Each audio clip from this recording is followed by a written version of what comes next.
চুয়াডাঙ্গা জেলার খাসপাড়া গ্রামের সিরাজুল ইসলামের ছেলে আল আমিন কর্মসূত্রে বসবাস করেন ঢাকার আশুলিয়ার আউকপাড়া আদর্শ গ্রামে। সামাজিক মাধ্যম ফেসবুকে মন্তব্য করার কারণে ওই এলাকার আওয়ামী লীগের চিহ্নিত সন্ত্রাস শুটার সাদ্দাম ও অপু তাকে ডোমিনেজ এর মেস থেকে তুলে নিয়ে গিয়ে শারীরিক নির্যাতন করে। এদিক দিয়ে কেউ আমার এই সাইডে লাথি মারতেছে, কেউ এই সাইডে লাথি মারে।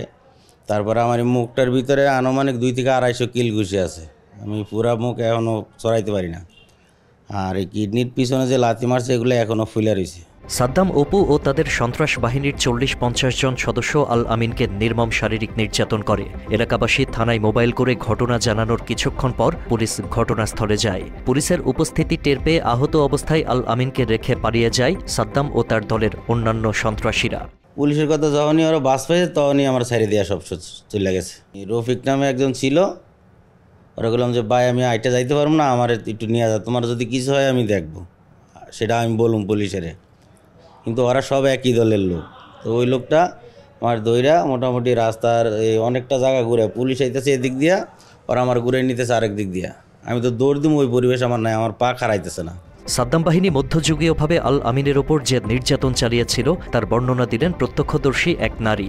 আমি দৌড়ে গেছি, যা ইটা দিয়ে চেষ্টা আছে, ওইবারে আতুরটা থুইলাম, ওই আতুরটা মারছে, এই আতুরটা মারছে, ওরা মাটিতে ফালাইয়া লাইতে গুছাই, ওরা 30-40 জনে লাইতেছে, গুছাইছে, হাতের মধ্যে লোহার আংটি দিয়ে মাথায় মুথায় মারছে, পিঠে এতখানি ঢুকে গেছে, পিঠের ভিতরে এরকম মারছে।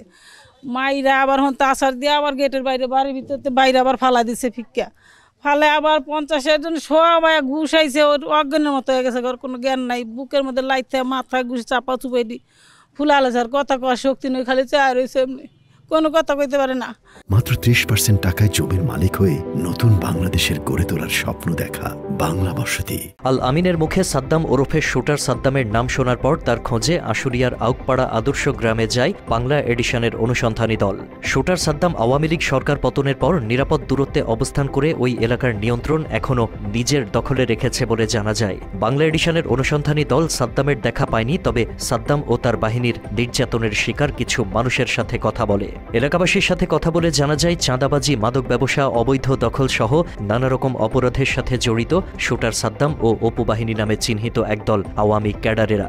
এলাকায় এই সাদ্দামের সবাই শুটার সাদ্দাম হিসাবেই চিনে, এটাই তার পরিচিতি। আদর্শ গ্রামের একজন বৃদ্ধ মহিলা বাংলা এডিশনের অনুসন্ধানী দলের সাথে কথা বলেন। সাদ্দাম ও অপুদের বিরুদ্ধে তার বসতবাড়ি ভাঙচুর ও লুটপাটের অভিযোগ। গত মঙ্গলবার রাতে সাদ্দাম দলবল নিয়ে তার বাসায় ভাঙচুর করে এবং লুট করে নিয়ে যায় ঘরের আসবাবপত্র। এরা এই সব ভাঙ্গে চুরিয়া আমার ঘরের এই দেখেন সব কিছু ভাঙ্গে চুরিয়া নিয়ে গেছে। আমার ঘরের ভিতরে কত মাল ছিল, ফ্রিজ ছিল, আলমারি ছিল, সুকেস ছিল, সব নিয়ে গেছে ওরা, ভাঙ্গে চুরিয়া সব নিয়ে গেছে। এখন আমি আইসা এই দেশে গুনে বরিশাল থেকে আইসা আমি উঠছি আমার মাইয়ের বাড়ি, আমার ওঠার মতো কোনো পরিস্থিতি নাই। গণঅভ্যুত্থানে শেখ হাসিনা পালিয়ে যাওয়ার পর সাদ্দামের নামে একাধিক মামলা হয়েছে বলে জানায় স্থানীয়রা। মামলার কারণে সাদ্দাম দিনের বেলায় প্রকাশ্যে না আসলেও রাতের অন্ধকারে তাণ্ডব চালায় আদর্শ গ্রামে। তার তাণ্ডবের চিহ্ন পাওয়া গেল এই বৃদ্ধার বসতবাড়িতে। ভাঙচুর চালিয়ে ঘরে থাকা সকল আসবাবপত্র লুট করে তালা লাগিয়ে গেছে ঘরের দরজায়। সাদ্দামের লাগিয়ে যাওয়া সেই তালা ভেঙে ঘরে প্রবেশ করার সাহসও নেই বৃদ্ধ মহিলার। চাঁদার টাকা আদায় করতে মাঝে মধ্যেই আদর্শ গ্রামে চলে সাদ্দামের এমন ভয়াবহ সন্ত্রাসী কর্মকাণ্ড। কিন্তু ওই সাদ্দামের ওইসে কি টাকা দাও, টাকা না দিলে এইরকম মারিদর করে। ওর লাগে পুলিশে তো ভালো, ওই পুলিশেই ওর লাগে পারে না, ওই পুলিশের লাগে পারে। ওই আজকের থেকে জ্বালায় না, গত বছর ওর জ্বালায়, ওর হুমকিতে আমার স্বামী স্টক করছে।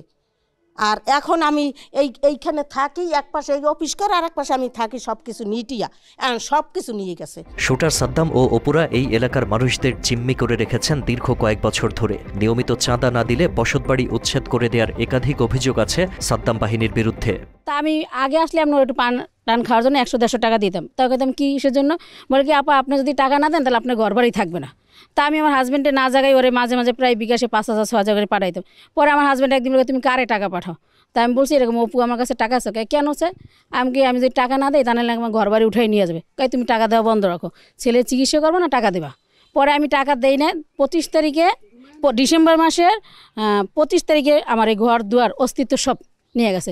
পরে আবার ওরাই ফোন দিয়ে অপুই বলছে আপা আপনি টাকা না দিয়ে ভুল করছেন। আমাকে কেন?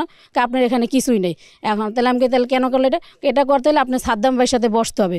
বসে সাদ্দাম ভাই প্রতি প্লট প্রতি 6 লাখ করে টাকা দিলে আপনার জায়গায় আপনি ঢুকতে পারেন, নাইলে গেটে তালা মারিয়ে দিলাম। আদর্শ গ্রামটি সরকারি খাস জমিতে গড়ে উঠেছে। সরকারিভাবে লিজ নিয়ে বসবাস করে এখানকার মানুষেরা। তবে এই এলাকার স্বঘোষিত সরকার শুটার সাদ্দাম। সরকারি জায়গার কোন ঘরটি উচ্ছেদ হবে সেটির নীতি নির্ধারক শুটার সাদ্দাম ও তার ভয়ঙ্কর বাহিনী। উচ্ছেদের কারণও নির্ধারিত হয় চাঁদার টাকা লেনদেনের উপর ভিত্তি করে। আমরা সরকারি জায়গায় বসবাস করতেছি, সরকারি এটা অনুমোদন আমরা না পাই ওখানে বসবাস করি নাই, কিন্তু সরকারের আইনের নীতির মাধ্যমে আছে দখল যার বাংলাদেশ সরকারি জায়গা তার, এবং যদি উচ্ছেদ করে তাহলে গভর্নমেন্ট নিজে করবে।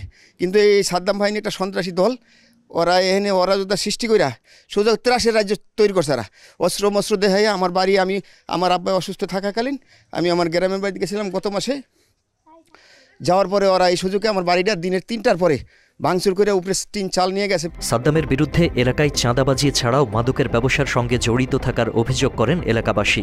বর্তমান হইলো মানুষের আশেপাশে মানুষজন আছে, লুটপাট, লাহাজারি, হামলা, ও ব্যবসা করে ইয়াবার বাবার গাঞ্জা এগুলি বেচে, এগুলি গ্রুপ প্রায় 1-1.5 লোক আছে, আর ওর সাথে সবসময় 35 জন 40 জন সবসময় চলেই। আওয়ামী সরকারের আমলে সাদ্দামের অত্যাচারের বিরুদ্ধে কেউ কথা বলতে সাহস করেনি। তবে বর্তমানে আইনিভাবে প্রতিকার চান ভুক্তভোগী অনেকে। ইতিমধ্যে যারা শুটার সাদ্দামের বিরুদ্ধে আইনিভাবে প্রশাসনের নিকট প্রতিকার চেয়েছে তাদের অনেককে সাদ্দাম মোবাইল করে হুমকি দিয়েছে বলে জানা যায়। সাদ্দাম আমার হুমকি দিয়েছে, যদি তোমরা জিটি করো, থানায় বা মামলা করো, তো তোমার বাড়ি করে তুমি থাকতে পারবা না, যাতে আপনি মামলা করেন না, আপনার কিছুইও নয়। আমার ঠিক এমনি বুঝাইতেছে পোলাবাইনের মতো। স্থানীয়দের দাবি চিহ্নিত এইসব সন্ত্রাসীদের পুনর্বাসন করতে কাজ করছে বিএনপি জামায়াতের নামধারী কিছু মানুষ। এ সকল নামধারী সহ আওয়ামী সন্ত্রাস সাদ্দাম অপুদের বিরুদ্ধে ব্যবস্থা গ্রহণ করতে প্রশাসনের প্রতি অনুরোধ জানিয়েছে এলাকাবাসী। সরকারের বদনাম করতেছে কিংবা বিএনপির বদনাম করতেছে, এইগুলোকে উচিত প্রশাসনের উচিত এইগুলোকে খুঁজে বের করা, যে কারা আগে কি ছিল, এখন কি করতেছে, কেন দেশের ক্ষতি করতেছে, অথবা সরকারের বদনাম করতেছে, ও বিএনপির বদনাম করতেছে, এগুলোর বাইসে এগুলো ধরা উচিত। তারা যদি সরকারি জায়গায় শান্তিতে বসবাস করতে পারি, শুকুর আলহামদুলিল্লাহ। আমরা গভর্নমেন্টের কাছে টাকা পয়সা চাই না, আমরা চাই সুব্যবস্থা, সেই আইন শৃঙ্খলা, শান্তি, এবং কি রাস্তাঘাটে যেন আমার মোবাইলে খাবলা দিয়ে আরেকজন না লয়ে যায়, আমার বাড়ি আরেকজন যেন না নিয়ে যায়। আমরা এই ব্যাপারে রাষ্ট্রের যে প্রধান আছে, রাষ্ট্রের যে কর্ণধার আছে, ওনার কাছেও আপনার মাধ্যম দিয়ে আবেদন জানাই, এবং রাষ্ট্রীয় যত বাহিনী আছে তাদের প্রতি আমরা গরিব মানুষ আবেদন রাখতে চাই যে আপনারা আমাদেরকে সাহায্য করেন। আশুলিয়া থানার ভারপ্রাপ্ত কর্মকর্তা বাংলা এডিশনকে জানান, সাদ্দাম সহ কয়েকজনের বিরুদ্ধে চাঁদাবাজির লিখিত অভিযোগ পেয়েছেন। তাদের ধরতে অভিযান অব্যাহত আছে। জি, ওয়ালাইকুম আসসালাম। আমি বাংলা এডিশন থেকে বলছিলাম। ওসি কামরুজ্জামান ভাই বলছিলেন?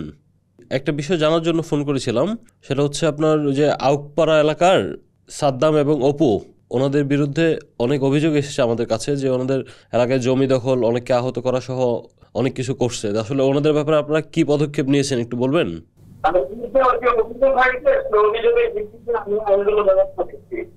অভিযোগ তো এসেছে আপনাদের কাছে, আপনি কি মানে ওনাকে ধরার জন্য অভিযানে গিয়েছিলেন কিনা? আচ্ছা, তো তাকে ধরার জন্য আপনাদের কি অভিযানটা কি অব্যাহত আছে কিনা? অব্যাহত আছে, মানে এমনি ধরতে পারতেছেন না? ধরতে পারতেছি না সেটা না, ধরার জন্য অভিযান অব্যাহত আছে। 24-এর গণ-অভ্যুত্থানের পর আওয়ামী লীগের চিহ্নিত ক্যাডারেরা এখনও প্রকাশ্যে বিভিন্ন সন্ত্রাসী কর্মকাণ্ড চালিয়ে যাচ্ছে। এই সন্ত্রাসীদের প্রতিহত করা সময়ের দাবি বলে মনে করেন স্থানীয়রা। আশিক আহমেদ, বাংলা এডিশন।